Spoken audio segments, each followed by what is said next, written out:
Terima kasih pemirsa Anda masih bersama kami di Berita TV-mu. Universitas Muhammadiyah Profesor Dr. Hamka atau UHAMKA sukses melaksanakan wisuda doktor, sarjana, magister, dan ahli madya tahun 2024. Wisuda tahun ini UHAMKA berhasil meluluskan 3.394 peserta wisuda dengan terbagi menjadi 3 sesi pelaksanaan.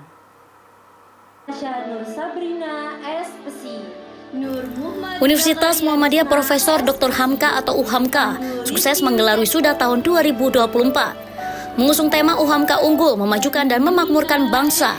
Wisuda tahun ini UHAMKA berhasil meluluskan 3.394 peserta wisuda dengan terbagi menjadi 3 sesi pelaksanaan dari 46 program studi dan 10 fakultas.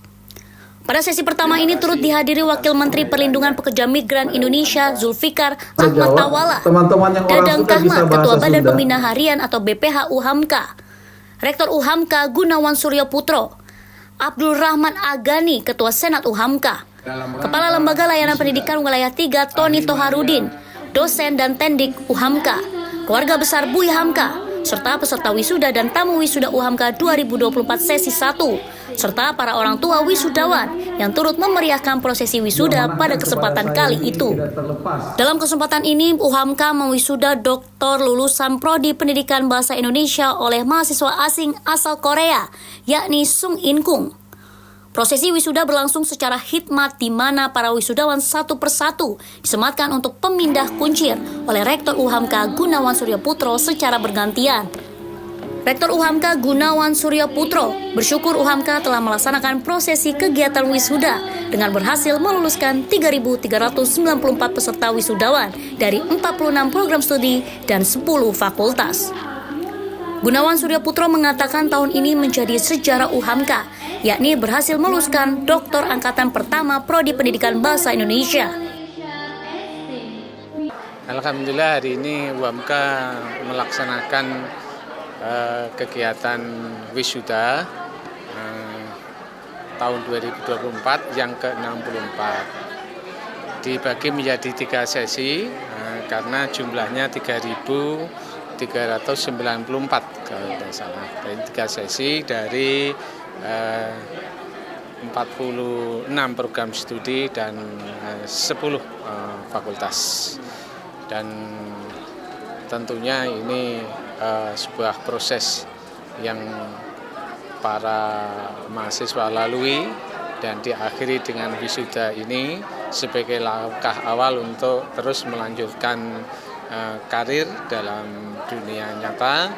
Semoga dibekali dengan pembelajaran ditimpa selama proses pembelajaran di UHAMKA, mereka akan terus melanjutkan dalam kehidupan selanjutnya. Ya, ini generasi Gen Z ini saya yakin siap menghadapi perubahan-perubahan yang begitu cepat. Volatility ini yang tentunya membutuhkan sumber daya manusia yang cepat beradopsi dan cepat berinovasi, sehingga apapun yang dihadapi itu dia sudah bisa mengarunginya, melaksanakan.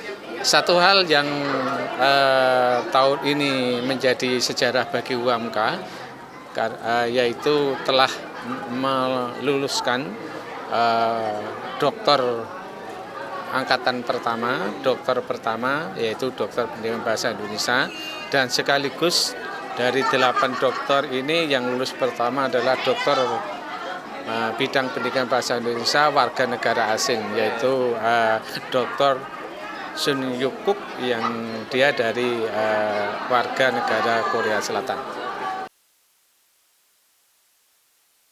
Ketua BPH UHAMKA Dadang Kahmat yang juga menghadiri wisuda memberikan apresiasi kepada UHAMKA atas capaian lulusan UHAMKA yang berhasil melakukan wisuda dalam mencetak kader-kader bangsa yang unggul.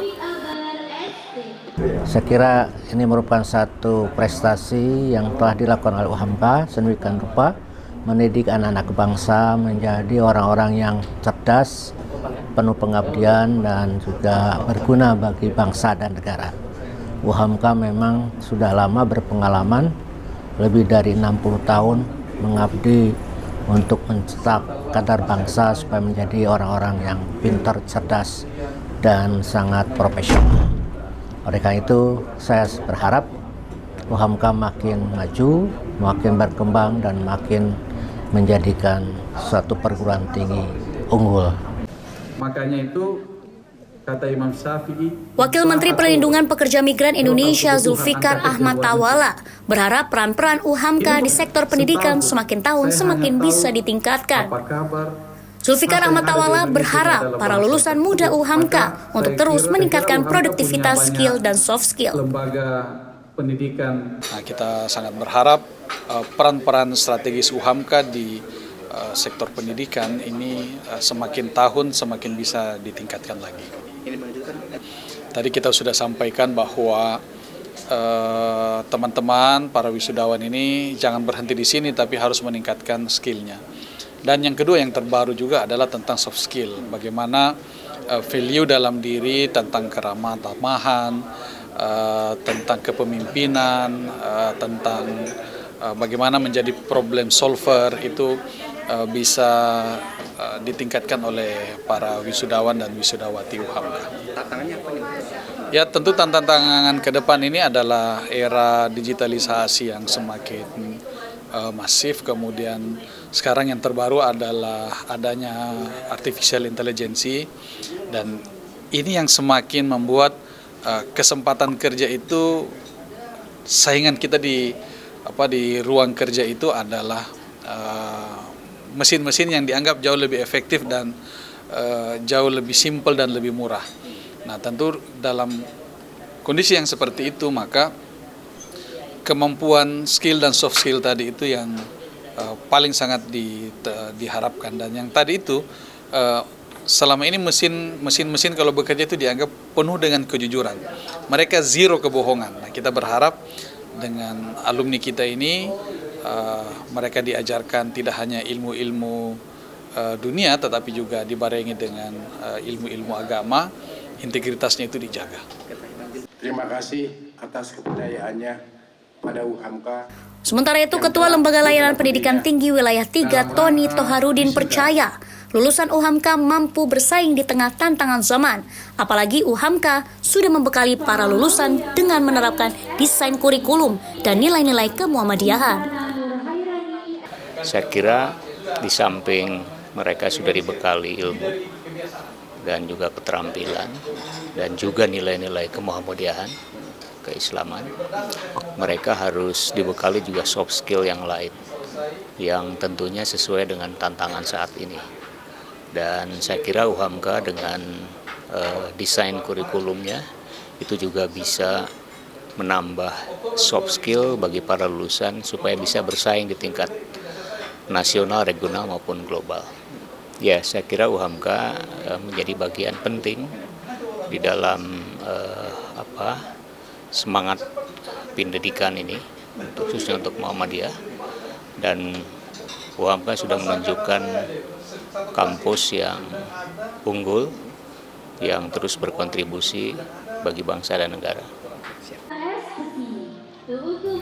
Diharapkan UHAMKA terus memberikan kontribusi pengembangan pendidikan dan sumber daya manusia yang berguna untuk umat, bangsa, serta negara. Sehingga PTMA termasuk UHAMKA tentunya diharapkan bisa menghasilkan kajian-kajian yang memberikan kontribusi bagi bangsa Indonesia.